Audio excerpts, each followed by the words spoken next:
Մեր երեկվա այսօր չկա,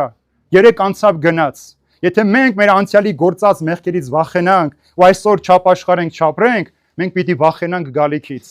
Քո անցյալի սխալները քեզ իրավունք չպիտի տա վախենալ աղոթել, Քրիստոսին մոտենալ, ճանաչել, որովհետև հավատքը միայն նրա անունը տալը չէ, հավատքը նրա հետ ընկերություն ու բարեկամություն անել է, հավատքը նրա հետ ճանապարհ անցնել է, հավատքը նրան թույլ տալ քո կյանքի մեջ մտնի եւ քո կյանքը նորոգության վերածի։ Եվ ինչպես որ գարնանը բնությունն է ծաղկում, կյանք է գալիս, բացված ծաղիկներ անուշահոտություն են կզգում, այնպես էլ հարությունը հավիտենական կյանքի անուշ բույրն է բերում մեր քիմքերին, որ դու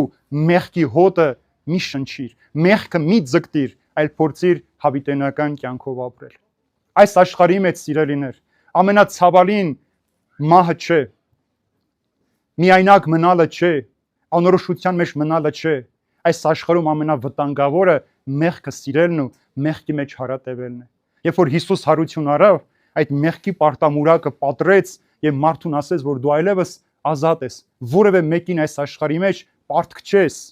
քեզ իրավունք չունի որևէ մեկը ստիպել, համոզել, պարտադրել, որ դա այսինչ կատարես, դու ազատ ես քո ընտրության մեջ եւ այդ ընտրությունը դրված է քո առջեւ։ Եթե հարություն ես արել, ուրեմն այլևս մեղքը չի կարող քեզ վրա իշխանություն ունենալ։ Եթե հարության հույսը չունես քո կյանքի մեջ, Պողոս առաքյալն ասում է, զուր է ձեր հավատքը, զուր է նաև մեր քարոզածը։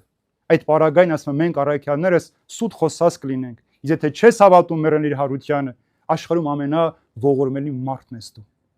Ուրեմն ասեք ինչ պատգամ է, ողորմելի է մարդը, եթե չի հավատում։ Եվ տեսեք այսօրվա տողերը Պողոս առաքյալի, ունայն է, ոչինչ է ձեր հավատքը։ Այսինքն այդ հավատքը կա,